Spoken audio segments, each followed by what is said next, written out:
नमस्कार, मैं हूं संजय शर्मा। आप देख रहे हैं 4 PM न्यूज़ नेटवर्क। आज एक इतना ज़बरदस्त खुलासा इस शो में होने जा रहा है, जो आपको चौंका देगा। मुझे भी चौंका दिया गया जब मुझे जानकारी मिली, फ़ोन पे बात हो रही थी, तो उधर से जानकारी मिली कि एक बहुत बड़ा घटनाक्रम संघ में होने जा रहा है और संघ एक ऐसी रणनीति पे काम करने जा रहा है, जो मोदी जी और शाह का तापमान बढ़ा देगा। मैंने क्या पूछा, क्या हुआ? राजीव रंजन जी थे उधर से, नागपुर से बोल रहे थे। वो सीनियर जर्नलिस्ट है, बड़ी जानकारी, गहरी जानकारी रखते हैं। मुझसे बोलते हैं कि मेरे को बड़ा विश्वस्त सूत्रों ने बताया है कि संघ चाहता है कि संजय जोशी बीजेपी के राष्ट्रीय अध्यक्ष बन जाएं। अब मैं चौंका।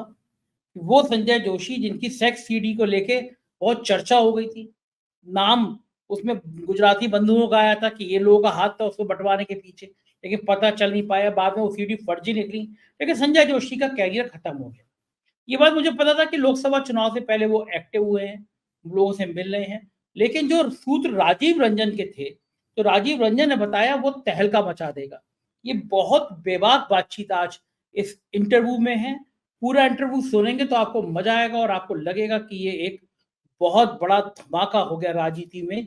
मोदी जी के जीवन का, जब वो एक राजनीति का अंतिम दौर चल रहा है उनका, 2 ढाई साल की और सक्रिय राजनीति बची है, उसमें उनको ये दिन भी देखना पड़ेगा, ये उन्होंने सोचा नहीं था। चलते हैं राजीव रंजन जी के पास और आपसे रिक्वेस्ट है चैनल को ज्वाइन करना और सब्सक्राइब करना ना भूलें।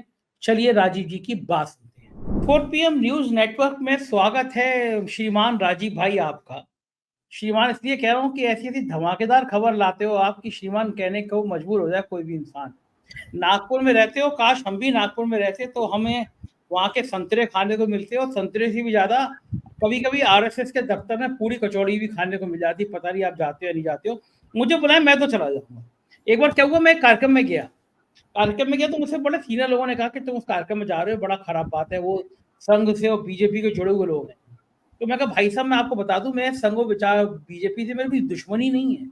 मैं उस विचारधारा का विरोध करता हूँ। मैं गांधी जी के उस परंपरा का अनुयायी हूँ जो कहते हैं पाप से गणना करो, पापी से नहीं। तो मैंने कहा संघ वाले अगर बुलाएंगे तो मैं जाऊंगा, बात यही कहूंगा, उनके कार्यक्रम में जाऊंगा, कहूंगा इनकी विचारधारा बड़ी खराब है, जाऊंगा जरूर। तो बात इससे हो रही थी कि आप नागपुर में और संघ के अंदर की बड़ी बड़ी धमाकेदार खबर आपने 4 PM पे खुलासे किए और खबर शब्दशः सत्य हुई है। मोदी जी जब गए थे नागपुर में और उस रात को क्या हुआ था, पहली बार जो रुके थे, वो भी सबसे पहले 4 PM में आपने खुलासा किया।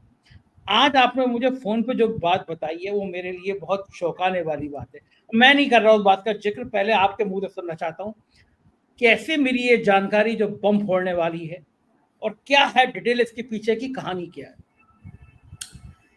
देखिए, आपने थैंक यू, आपने मेरे लिए छोड़ दिया अपॉर्चुनिटी बोलने के लिए अपनी भूमिका में ये चीज को ना रखते हुए। देखिए, ऐसा है कि जो कई बार आपने कई कार्यक्रमों में सवाल पूछा कि बीजेपी का राष्ट्रीय अध्यक्ष क्यों नहीं अभी तक जो है भारतीय जनता पार्टी ने घोषित किया है, तो इसके पीछे की बहुत बड़ी गुत्थी जो है वो लगभग सुलझ गई है। ये गुत्थी जब मैं आपको बता रहा था तो आप जितना चौंके थे उतना ही मैं भी चौंका था जब मुझे ये बताया गया। देखिए संजय जी, ऐसा हुआ मेरे प्यारे 4 PM के दर्शकों, आपके लिए मैं बताना चाहूंगा कि भारतीय जनता पार्टी ने 2014 से लेके 2024 तक के बीच में जब जब भी जो मतलब चुनाव के पहले तक या चुनाव के बाद तक जब भी राष्ट्रीय अध्यक्ष की बात आई है, तब संघ से सलाह मशवरा किए बगैर संघ को बताया गया कि हमने इस व्यक्ति को राष्ट्रीय अध्यक्ष बना दिया है। यही चीज अमित शाह के केस में हुई थी, यही चीज जेपी नड्डा जी के भी केस में हुई कि पहले मोदी जी ने उनको बना दिया और उसके बाद जो है संघ को सूचित किया कि हमने इस व्यक्ति को जो है पार्टी की कमान सौंप दी है। 2024 के इलेक्शन में मोदी जी ने और नड्डा साहब ने संघ के साथ जो है मीटिंग में ये क्लियरली पहले बताया था इलेक्शन के पहले कि सारी चीजें कंट्रोल में है, सब नियंत्रण में है और आप चिंता ना करें, हम बहुमत के साथ आएंगे। देखिए संजय जी, संघ की कार्य करने की शैली जो है वो समझना जरूरी है। संघ के अंदर में बहुत सारे अनुषांगिक संगठन है, छोटे छोटे जो है काफी सारे संगठन जो है वो संघ से संलग्नित है। संघ एक एक किसी अपने अंग का अध्यक्ष यदि किसी को बनाता है तो वो उसको पूर्णतः स्वायत्ता देता है काम करने की। जैसे एक आर्मी में प्लेटून होती है, भाई प्लेटून दे दिया गया, अब वो प्लेटून को संभालने वाला आदमी वॉर में कैसे लड़ेगा ये उसके ऊपर में छोड़ दिया जाता है। यही काम करने की शैली संघ की है। संघ ने यदि अखिल भारतीय विद्यार्थी परिषद किसी के हाथ में दे दिया, या किसी के हाथ में विश्व हिंदू परिषद गया, या बजरंग दल गया, या भारतीय जनता पार्टी गई, तो ये उनके डे टू डे अफेयर में कहीं पे भी किसी भी तरीके से जो है वो नुक्ताचीनी नहीं करते हैं।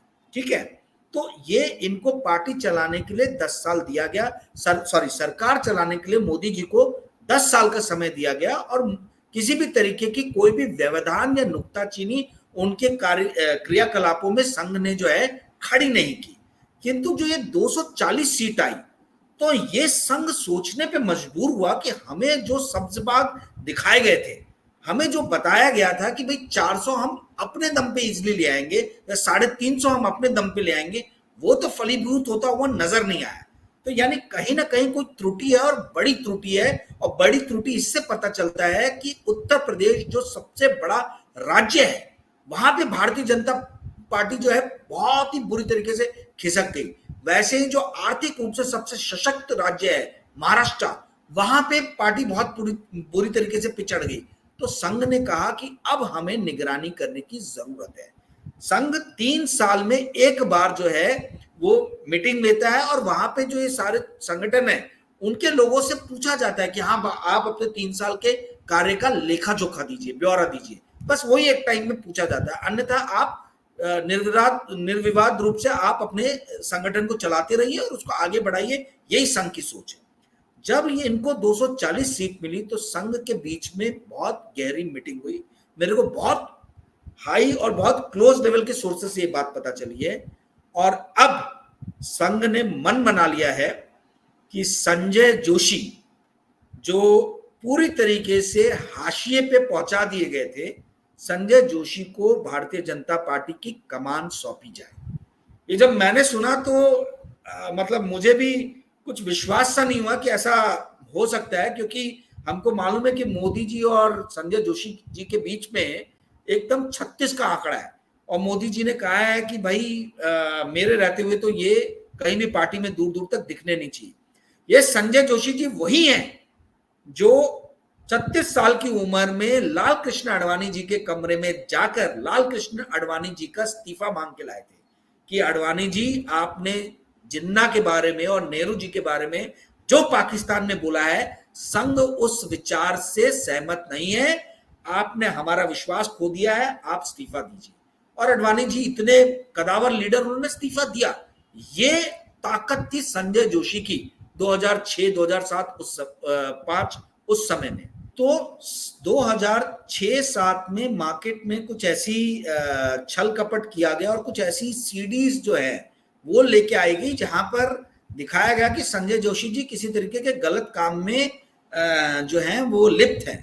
परंतु जब लैब में वो सीडीज को भेजा गया और जब उसकी जांच पड़ताल की गई, तो पता चला कि ये पूरी तरीके से कृत्रिम सीडी थी। ये पूरी तरीके से जो है संजय जोशी को डिस्काउंट करने के लिए उनके खिलाफ में एक बहुत बड़ी साजिश रची गई थी। परंतु तब तक खेल हो चुका था, और तब तक संजय जोशी जी को मतलब छल कपट करके जो है साइडलाइन कर दिया जा चुका था, और बहुत देर हो गई थी। और उसके बाद से संजय जोशी जी किसी भी तरीके से ऊपर उठकर आए नहीं। अब ऐसा पता चल रहा है कि पिछले 2 महीने से जो भारतीय जनता पार्टी अपने प्रेसिडेंट का अनाउंसमेंट नहीं कर पा रही है, उसका एक मेन रीजन है कि राष्ट्रीय स्वयंसेवक संघ अड़ा हुआ है संजय जोशी के नाम पे, और भारतीय जनता पार्टी के शीर्ष पे जो ये 2 गुजराती बैठे हुए हैं, नरेंद्र मोदी जी और अमित शाह जी, ये किसी भी तरीके से संजय जोशी के हाथ में पार्टी की बागडोर को नहीं सौंपना चाहते हैं। एक इन्होंने नाम बढ़ाया मतलब कंसेंसस बनाने के लिए सुनील बंसल जी का, किंतु संघ का कहना था कि सुनील बंसल जी को कोई जानता नहीं है, पहली चीज। दूसरी चीज ये कहना था कि फिर विनोद तावड़े का नाम फ्लोट किया। तो संघ ने कहा कि भाई विनोद तावड़े जी जो हैं, उनका एडमिनिस्ट्रेशन का एक्सपीरियंस नहीं है कोई बहुत ज्यादा, तो वो मुख्य भूमिका में रह सकते हैं, परंतु प्रधान भूमिका में नहीं रहना चाहिए, नहीं रह सकते वो। तो इसलिए कंसेंसस जो है वो राष्ट्रीय स्वयंसेवक संघ और भारतीय जनता पार्टी के शीर्ष नेतृत्व के बीच में नहीं बन पा रहा है। इसीलिए हमें ये दिखाई दे रहा है पिछले 2 महीनों से कि किसी भी तरीके के नाम का नेशनल प्रेसिडेंट के रूप में अनाउंसमेंट नहीं हुआ है। जी संजय जी। अच्छा, ये कभी-कभी मुझे ये समझ में आया कि राजनीति के कोई छोटी-सी खबर कहीं पे पता चले, छोटे सूत्र पता चले, उनको इग्नोर नहीं करना चाहिए। मैं बताता हूँ आपको, पहले तो सुनील बंसल जी की बात बताऊँ कि उत्तर प्रदेश में जो आज भारतीय जनता पार्टी जिस स्टेज में आई है, उसमें सुनील बंसल का बहुत बड़ा योगदान है। संगठनवादी मास्टर है, इसमें कोई दो राय नहीं है। लोगों से, कार्यकर्ताओं से संवाद करना, संगठन तैयार करना, और मेरे अच्छे मित्र हैं, मेरे घर पे भी आए थे और उन्होंने मुझसे कहा कि विद्यार्थी परिषद में आप मुझसे पहले काम करते थे, स्नातक से मैं आया। एक दो बार उन्होंने मुझसे कहा कि आप हमारी पार्टी के खिलाफ बहुत खबर छापते हो भाई। मैंने कहा ये अपना-अपना काम है, देखिए जो सत्ता में होता है, हमारा काम उससे सवाल पूछना होता है, हम सवाल पूछते रहेंगे, लेकिन व्यवहार हमारा सुनील बंसल का बेहतर बना रहा हमेशा। योगी आदित्यनाथ से सुनील बंसल का 36वां आंकड़ा शुरू से, एक पैरेलल सत्ता के 2 केंद्र थे, तो उत्तर प्रदेश में योगी आदित्यनाथ की टीम सुनील बंसल का बड़ा कस के विरोध शुरू से करती रही है, इसमें कोई दो राय नहीं। लेकिन हैरानी की बात ये हुई कि योगी आदित्यनाथ का बड़ा करीबी एक अयोध्या के नेता हैं, चलो मैं नाम भी बता दे रहा हूँ, रजनीश नाम है उनका। उन्होंने मुझसे कुछ महीने लोकसभा चुनाव से पहले, मैं दिल्ली आया हुआ था, उनका फ़ोन आया, तो मुझसे बोला, "भैया आप दिल्ली में हैं?" मैंने कहा, "हाँ।" बोला, "अगर फ्री हो तो संजय जोशी जी आपसे मिलना चाहते हैं।" अब मैं चौंका, मैं कहा संजय जोशी, वो अच्छा चाँस की बात है, मुझे उसी दिन फ्लाइट थी शायद, वरना मैं मिल भी लेता। मैं कहा संजय जोशी जी आजकल हैं कहाँ? गायब हो गए हैं, वो तो सेक्स सीडी के कांड के बाद से। बोले, "नहीं, नहीं भैया, वो आजकल सक्रिय हैं चुनाव से पहले, और एक कोर क ग्रुप है, उसमें लगातार संवाद कर रहे हैं।" तो राजीव जी, जब वो मुझे याद आया तो रजनीश दुबे की बात की, मेरे को फ़ोन आया कि संजय जोशी मिल रहे हैं, फिर मुझे पता चला मुरली मनोहर जोशी और कुछ बड़े प्रबुद्ध लोगों के नाम मुझे पता चले कि संजय जोशी उनसे मिले हैं। अब योगी आदित्यनाथ का करीबी आदमी कह रहा है कि संजय जोशी एक्टिव है, वो मिलने गया, तो मुझे वो सारे तार जुड़ते हुए नज़र आ रहे हैं। मतलब संजय जोशी एक्टिव थे, भूमिका में थे, ये था कि अगर लोकसभा चुनाव में और बुरी हालत होगी तो एक बाकी जो कोर लोग हैं उनको जोड़ा जाए। मुझे बताइए कि आपने जो बताया कि संघ के बड़े लोग चाहते हैं कि संजय जोशी बीजेपी के राष्ट्रीय अध्यक्ष बन जाए, तो संजय जोशी सालों से बीजेपी से बाहर है। एक ऐसा व्यक्ति का नाम चलाने का मतलब क्या है? संघ ऐसा क्यों सोचेगा? मतलब कि क्या कारण है कि वो अचानक कहेगा कि भाई संजय जोशी को हटा दो, जो आदमी सालों से बिल्कुल हाशिए पे है, सालों से उनको कोई पूछ नहीं रहा है, वो बीजेपी जैसी बड़ी पार्टी का राष्ट्रीय अध्यक्ष संघ क्यों चाहेगा ऐसा? देखिए उसके 2 कारण हैं। पहला तो वो संघ के ही आदमी हैं, संघ के बहुत क्लोज हैं और संघ के हर नियम कानून मर्यादा के अंदर में रहते हुए उन्होंने अभूतपूर्व काम किया। जो भी उनको काम दिया गया है उन्होंने बखूबी निभाया है, इसमें कोई दो राय नहीं है। दूसरी बात यह है कि जैसा मोदी जी ने कहा है कि जब तक मैं रहूंगा तब तक संजय जोशी जी नहीं आएंगे, मैं नहीं रहूं तो भले आप ले आओ। तो यदि उनको लेके आया गया तो ऑटोमेटिकली ये सिग्नल रहेगा कि भाई अब आपके जाने का समय आ गया है, अब आप जो है 75 साल के होने वाले हो, अब आप जो है रिटायरमेंट स्कीम जो है ना, उसकी तरफ जरा अपना ध्यान कीजिए।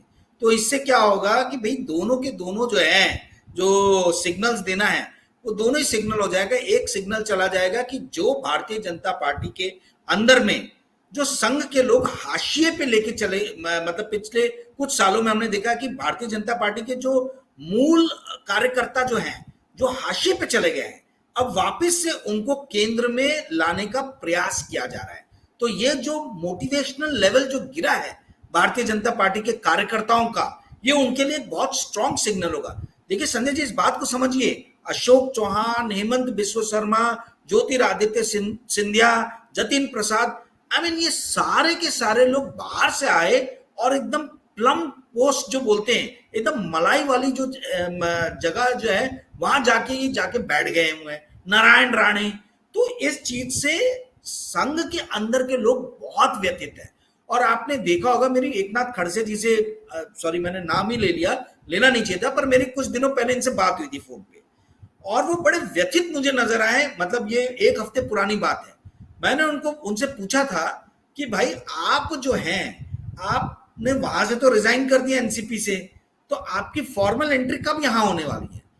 तो और आप एंट्री चाहते भी कि नहीं चाहते? तो बोलते अगर मैं एंट्री नहीं चाहता तो इनको कभी महाराष्ट्र में, उत्तरी महाराष्ट्र, नॉर्थ महाराष्ट्र जो है, वहां कभी भी 2 सीटें रावेर और जलगांव दोनों खड़से साहब के कारण भारतीय जनता पार्टी ने निकाली है। 9 में से 2 सीटें नहीं तो इनकी आती नहीं थी। तो बोले मैं इच्छुक हूं किंतु किसी कारणवश जो है मेरी एंट्री नहीं हो पा रही है और बहुत व्यथा में वो मुझे दिखे। और आप इस बात को समझिए, जब ये एकनाथ खड़से जैसा व्यक्ति जिसने महाराष्ट्र में भारतीय जनता पार्टी को खड़ा किया है, खड़ा करने में अहम भूमिका निभाई है, मतलब जिस वक्त ओबीसी मराठा इस समुदाय के लोग भारतीय जनता पार्टी को अछूत समझते थे, हाथ तक नहीं लगाते थे, उस वक्त में इन लोगों ने जाके जो है पार्टी, मतलब एकनाथ खड़से जी ने इस पार्टी का दामन थामा है और जमीनी स्तर जो ग्रास रूट लेवल बोलते हैं उस पर इन्होंने बहुत काम किया है। देवेंद्र फडणवीस तो उनसे बहुत जूनियर है, विनोद तावड़े बहुत जूनियर है, पंकजा मुंडे बहुत जूनियर है, मतलब जूनियर लोगों को इन्होंने अपने सामने बढ़ते हुए देखा। पीयूष गोयल मतलब कहीं दूर दूर तक नहीं लगते हैं। तो एकनाथ खड़से जो हैं वैसे सीनियर आदमी को जब आपने दरकिनार किया है, और इसी तरीके से संघ के करीबी बहुत सारे नेता आपको मिलेंगे जो मूल कार्यकर्ता थे भारतीय जनता पार्टी के, वो एकदम दूर कहीं छिटक दिए गए, दूर कहीं पटक दिए गए। उन लोगों के बीच में एक सिग्नल, एक मैसेज डालना है कि राष्ट्रीय स्वयंसेवक संघ अपने बिगड़े हुए बच्चे को सुधारने का प्रयास कर रहा है।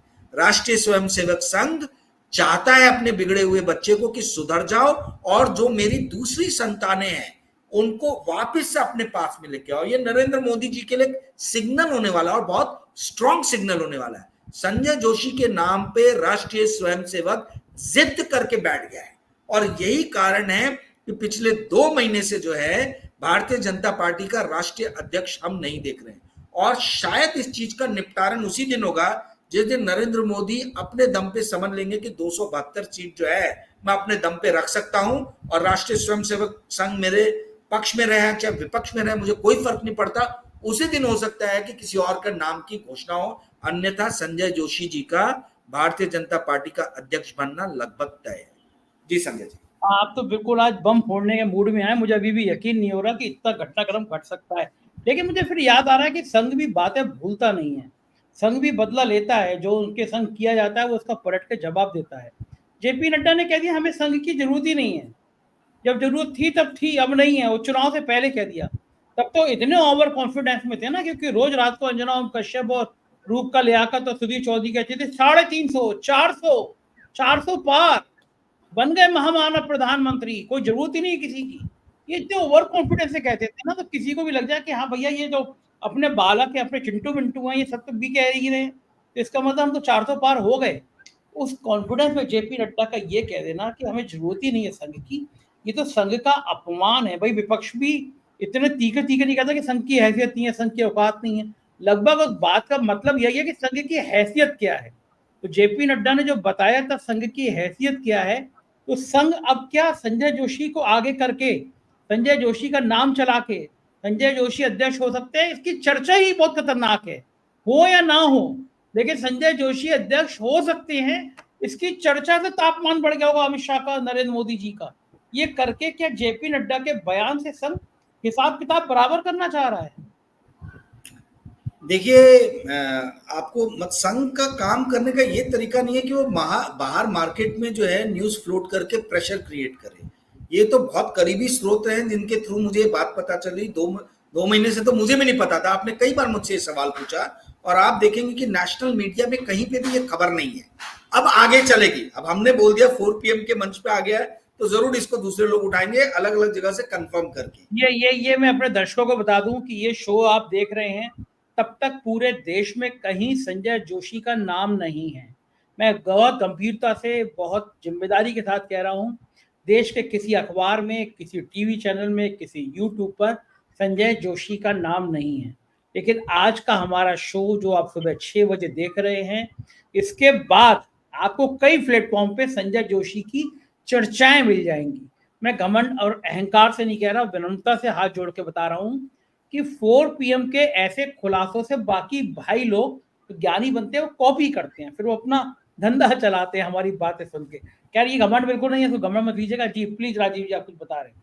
नहीं संजय जी, उल्टा कॉपी कुछ करेंगे और कुछ लोग खंडन करेंगे और कुछ लोग मखौल भी उड़ाएंगे, ठीक है।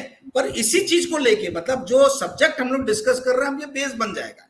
तो ये क्योंकि फैक्ट है, ये न्यूज जो है बहुत ही गंभीरता से, मैं आपने 2 महीने में कितनी बार मेरे से सवाल पूछा और मैंने हर बार बोला कि भाई विनोद तावड़े का नाम चल रहा है, कभी ओम माथुर का नाम चल, क्योंकि ये नाम थे।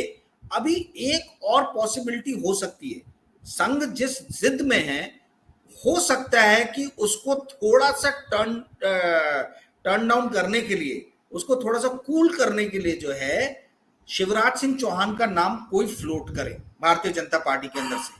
किंतु प्रॉब्लम यह कि नरेंद्र मोदी को वो भी स्वीकार्य नहीं है।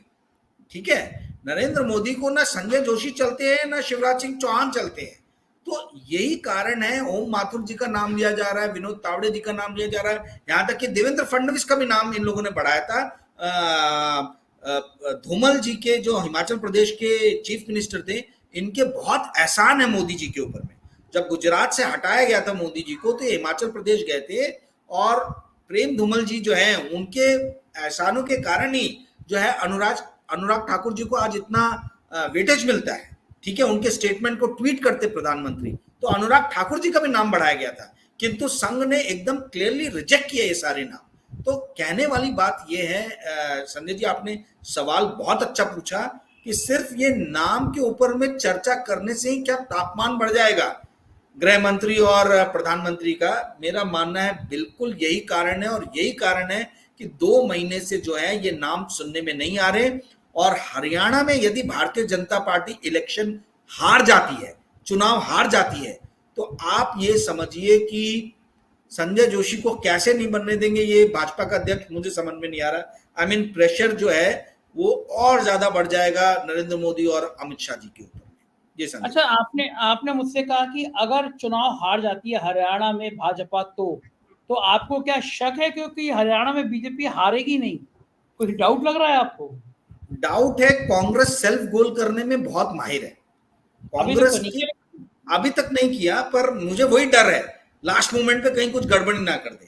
कांग्रेस जो है वो बड़ी सशक्त, हमेशा शुरुआत में बड़ी शक्तिशाली नजर आती है पर इसके अंदरूनी इतने फैक्शंस हैं, इतने लोगों के बीच में आपस में लड़ाई रहती है। ये यदि अपनी लड़ाई को दरकिनार कर दे, तो मैं आज बता रहा हूं पार्टी का फिर से उत्थान हो सकता है बहुत स्ट्रांगली। बट इतने अलग अलग इसके अंदर में फैक्शंस हैं कि ये आपस में कभी भी जो है एक सामंजस्य स्थापित करके कार्य नहीं कर रहे। बड़ी मुश्किल से राहुल गांधी ने सबको एक प्लेटफॉर्म पे लाके इनके बीच में एकता की है। शैलजा जी, अपना हुड्डा जी, सुरजेवाला, ना जाने कितने फैक्शन है वहां पे। राहुल गांधी ने बैठा के समझाया इन लोगों को कि भैया जीतोगे तो सभी का फायदा, हारोगे तो किसी का भी फायदा नहीं, और पार्टी का तो बिल्कुल भी फायदा नहीं, तो कम से कम पार्टी के बारे में सोचो। तो ये मेरे ख्याल से सद्बुद्धि जो है, और यही सेम चीज महाराष्ट्र में भी वो कर रहे हैं। ऐसा नहीं है कि हरियाणा के लिए, महाराष्ट्र में लोकल लीडर्स बिल्कुल भी इस पक्ष में नहीं है कि 150 से कम सीटों पे कांग्रेस लड़े। राहुल गांधी जी ने समझाया कि भाई हमको और 2 लोगों को अकोमोडेट करना है, तो सिर्फ कोई कांग्रेस अकेले अपने दम पे नहीं लड़ रही है। तो यहां तक कि राहुल गांधी ने आम आदमी पार्टी के साथ में समझौता हो जाए, इस पे भी वो प्रयास कर रहे हैं। तो कहने का अर्थ ये है कि आप ये समझिए, वो शीर्ष पे बैठा हुआ जो आदमी है, ठीक है, वो कोशिश कर रहा है कि किसी भी तरीके से सामंजस्य हो इंडिया अलायंस की सभी पार्टियों में, और पार्टी के अंदर जो अलग अलग फैक्शन है इनके बीच में। परंतु अगर पार्टी के अंदर के ही लोग जो है वो सेल्फ गोल करने पे ये हो जाए तो कुछ कह नहीं सकते। और दूसरी चीज, जिस तरीके से हरियाणा में 3rd फ्रंट, 4th फ्रंट ये सब डेवलप हो रहे हैं, और जो ये वोट कटुआ की भूमिका निभाने वाले हैं धन बल की मदद से, मीडिया की मदद से, और जो वहां सरकारी तंत्र है उसके कारण मुझे थोड़ा सा एक भय लग रहा है कि शायद कहीं इलेक्शन टिल्ट ना हो जाए। अन्यथा जितने भी लोगों से अभी तक मैंने हरियाणा में बात की है, लग तो रहा है कि कांग्रेस क्लीन स्वीप करेगा। शर्त एक ही है कि कांग्रेस खुद ही अपने गोल में जो है ना, मतलब अपने गोल पोस्ट में खुद ही गोल ना मारते। जी संजय जी। तो ठीक बात है। हम लोगों ने 4 PM हरियाणा लॉन्च किया था, हमारे तेजतर्रा रिपोर्टर है क्षितिज कांत। आप सब दर्शक जो हैं वो हरियाणा की खबर देखना चाहें तो 4 PM हरियाणा आप सब्सक्राइब कर सकते हैं। क्षितिज की बहुत एक्सक्लूसिव खबरें रोज वहाँ रहती हैं। क्षितिज मुझे बता रहे थे कि बड़ा बुरा हाल है लोगों में, किसानों में, ग्रामीणों में इतना गुस्सा है बीजेपी के प्रति।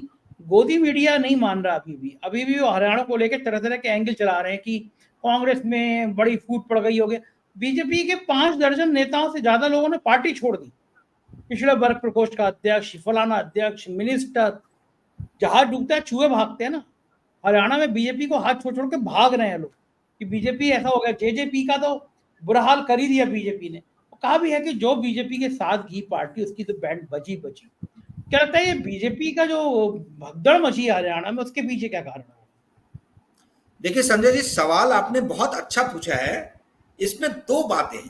पहली बात यह है कि ये नजर आया है कि किस तरीके से जाट प्राइड, जैसे महाराष्ट्र में मराठा प्राइड को भारतीय जनता पार्टी ने ठेस पहुंचाई है, वैसे हरियाणा में जाट प्राइड को बहुत बुरी तरीके से ठेस पहुंचाई है। और ना केवल जाट प्राइड बल्कि हिंदू प्राइड को भी ठेस पहुंचा है। जिस तरीके से हिंदू औरतों को सड़कों पे घसीटा गया, जिस तरीके से वो हिंदू औरतें जिन्होंने इस राष्ट्र का मान सम्मान Asian games, Commonwealth games, Olympic तक में बढ़ाया है, उनको किस तरीके से बेइज्जत किया गया, जब ये लोगों के सामने आया, जब लोगों ने देखा कि उन हिंदू औरतों के आंखों में अश्रु हैं, तब समझ में आया कि भारतीय जनता पार्टी को हिंदू प्राइड से कोई लेना देना नहीं है। पहली चीज। दूसरी चीज, भारतीय जनता पार्टी हमेशा बात करती है कि हर चीज के केंद्र में धर्म है, किंतु ये धर्म केंद्र में तभी तक रहता है, गर्भ में तभी तक रहता है जब तक इलेक्शन नहीं हो जाते और इलेक्शन का रिजल्ट नहीं आ जाता। जैसे ही इलेक्शन के रिजल्ट आ जाते हैं तो लोग ये देख रहे हैं कि केंद्र में गर्भ में धर्म के बदले अर्थ आ जा रहा है, और अर्थ आके जो है वो पूरी तरीके से धर्म को कवर कर दे रहा है। तो कहने का अर्थ यह है, और उसी के फलस्वरूप आप देखिए भारतीय जनता पार्टी का जो नेचर है, जो स्ट्रक्चर है, जो टेक्सचर है, संजय जी ये भी किसी भी पॉलिटिकल पंडित ने अभी तक ऑब्जर्व नहीं किया जो मैं आपको बता रहा हूं। भारतीय जनता पार्टी का शीर्ष पे स्वरूप चेंज हो रहा है। आप देखिए हरियाणा में खट्टर साहब जो एक बनिया है उनको ऊपर लेके आया गया, फिर नायाब सैनी जी को लेके आया गया। नरेंद्र मोदी ऐसे ओबीसी पे है पर बनिया कम्युनिटी के ही हैं। अमित शाह जी जैन धर्म को मानने वाले हैं पर हैं वो भी बनिया को बिलोंग करते, वही व्यापारी कम्युनिटी है। बिहार में जो नए राज्य अध्यक्ष बनाए गए संजय जायसवाल, वो भी फिर आपके उसी कम्युनिटी के, बनिया कम्युनिटी के आते हैं। तो लोगों को ये नजर आ रहा है कि भारतीय जनता पार्टी जो है ये अमीर थैले वाले मनी बैग्स इनकी पार्टी बनती जा रही है, और जनता जो है वो पीछे की तरफ जा रही है। सुनील बंसल जिनकी आपने बात की कि उत्तर प्रदेश में उनके हाथ में कमान रही है, वो भी बनिया कम्युनिटी के हैं। तो इस पार्टी को हाईजैक कर लिया है, ऐसा लगने लगा है लोगों को और भारतीय जनता पार्टी के अपने मूल कार्यकर्ताओं को कि भारतीय जनता पार्टी को बनियों ने, मनी बैग्स ने, जिनके पास में पैसा है, उन्होंने हाईजैक कर लिया है। तो ये धर्म जो अभी तक केंद्र में था भारतीय जनता पार्टी की एकता के लिए, अब वो धर्म को अर्थ ने रिप्लेस कर दिया है। और मुझे ताज्जुब होता है कि कैसे किसी भी पॉलिटिकल पंडित का इन चीजों के ऊपर में ध्यान नहीं जा रहा। आज हमने चर्चा की, आप देखिए ये भी चर्चा में अब आगे आएगा। जी संदीप। बिल्कुल ठीक बात है। देखिए गोदी मीडिया को फर्क नहीं पड़ रहा, जानबूझ के कैसे कैसे लोग हुए हैं। वो जो गोदी मीडिया की ध्वज नायिका हैं नाविका कुमार जी, बताइए रिकॉर्डिंग प्रोग्राम चल रहा है। आज तो जैसे सीनियर जर्नलिस्ट तो गुस्सा आया, आना नहीं चाहिए था, लेकिन वो जो प्रोग्राम हुआ मतलब तू मैं हुई, नाविका कुमार काट सकती थी, रिकॉर्डिंग था वो बाद में आपको रीच करती थी, लेकिन जानबूझ के वो लड़ाई को टाइम्स नाउ चला रहा है क्योंकि चैनल पिट गया, चैनल की टीआरपी नीचे आ गई है, तो जानबूझ के उसको दिखाया जा रहा है कि भाई लोगों को लड़ाई में मजा है। क्या हो गया इन गोदी मीडिया के चैनलों को? देखिए संजय जी, पहले लोगों को गोदी मीडिया के एंकरों को देख के गुस्सा आता था, फिर लोगों को घृणा आने लगी, अब लोगों को दया आ रही है, मेरे जैसे लोगों को दया आ रही है। मुझे ऐसा लगता है कि भाई नविका कुमार जो है अबला नारी है, उनको अपना घर तो चलाना है ना भाई, कैसे पापी पेट परिवार के लोगों का तो भरना है ना, तो नौकरी नहीं रहेगी तो कैसे अपना परिवार चलाएंगी वो। अंजना ओम कश्यप जो है, इनकी क्या गलती, मुझे दया आती है इनके ऊपर में। भाई इनको अपना परिवार चलाना है, इनको अपने परिवार के लोगों का पेट भरना है, तो उसके लिए जो है वो तमाम तरीके के कॉम्प्रोमाइजेस कर रहे हैं, ठीक है, अपने जर्नलिस्टिक एथिक्स के साथ में। तो मुझे अब इनके ऊपर में दया आने लगी है। मुझे तो गुस्सा बिल्कुल आता नहीं, और मुझे जहां तक लगता है बहुत सारे प्रबुद्ध वर्ग के लोगों को अब ऐसा ही लगने लगा है। उनको अब ये गोदी एंकरों पे दया आ रही है, उनको लग रहा है कि बेचारे किसी भी तरीके से ही, मतलब ये लोग अपना परिवार, अपना पेट पालना चाहते हैं, और इसी मतलब किसी भी तरीके का उसके लिए कॉम्प्रोमाइज करने के लिए तैयार है।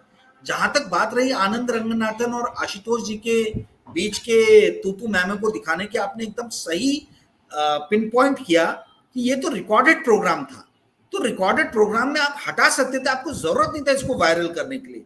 आप क्यों वायरल कर रहे हो?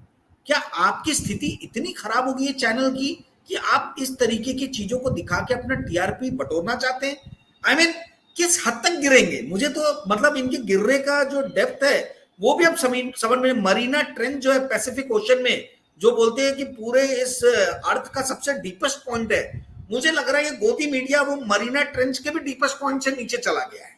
मतलब और अब इन लोगों के ऊपर में दया आने लगी है गोदी मीडिया के एंकरों के ऊपर में। मुझे समझ में नहीं आता। देखिए आशुतोष जी मेरे बहुत अच्छे मित्र हैं, हमारे मैसेजेस भी एक्सचेंज होते हैं, पर मेरे उनसे कई जगहों पे वैचारिक मतभेद है और इसलिए मैंने सत्य हिंदी पे जाना बंद कर दिया है। परंतु वो मेरे मित्र हैं, इसमें कोई वो नहीं है। He likes me, I like him, there is a mutual respect. But मुझे ये समझ में नहीं आता है कि भाई आप जो हैं, आप क्यों जाते हैं ऐसी जगहों पे जहां पे आपको बोलने का भरपूर मौका नहीं दिया जाता है, जहां पे आपको जो है जोकर बनाने के लिए बुलाया जाता है, जहां पे आपकी आवाज को दूसरे लोग दबाते हैं, आपको बोलने का समय तक नहीं दिया जाता है और आपका मखौल और मजाक उड़ाया जाता है। मतलब ऐसी आशुतोष जी की क्या मजबूरी है भाई? आप तो एक प्रबुद्ध वर्ग के व्यक्ति हो, पढ़े लिखे हो, तो मुझे ऐसा लगता है आशुतोष जी को वहां जाना बंद करना चाहिए। और जहां तक गोदी मीडिया का सवाल है संजय जी, आपके और मेरे इंटरव्यू को लाखों लोग देखते हैं। कोई भी ऐसा इंटरव्यू आज तक संजय शर्मा जी के साथ में 4 PM के चैनल पे मेरा नहीं हुआ है जिसको लाखों लोगों ने नहीं देखा हो। परंतु ये गोदी मीडिया के चैनल यदि आप इनको देखेंगे, 15,000, 20,000, 25,000, बहुत हो तो 50,000, इससे ज्यादा इनको व्यूज मिलते ही नहीं है। तो इससे आप समझ सकते हैं कि कितने बुरी स्थिति से ये, किस दौर से ये लोग गुजर रहे हैं। जी संजय। ठीक बात। बहुत मजा आया, इतनी सारी जानकारी देने के लिए शुक्रिया राजीव भाई। कुछ और मालूम करते रहिएगा। संजय जोशी जी का तापमान और उनके तापमान के चलते मोदी जी और अमित शाह का तापमान कितना बढ़ रहा है बताते रहिएगा। थैंक यू भाई। तो ये थे राजीव रंजन जी और मुझको यकीन है ये बातचीत आपको पसंद आई होगी। बहुत धमाके थे इस बातचीत में। राजीव रंजन जी और जानकारी जुटाएंगे, संघ के बड़े सूत्र उनके पास रहते हैं। मुझे बताइएगा जरूर ये बातचीत कैसी लगी। शुक्रिया, थैंक यू।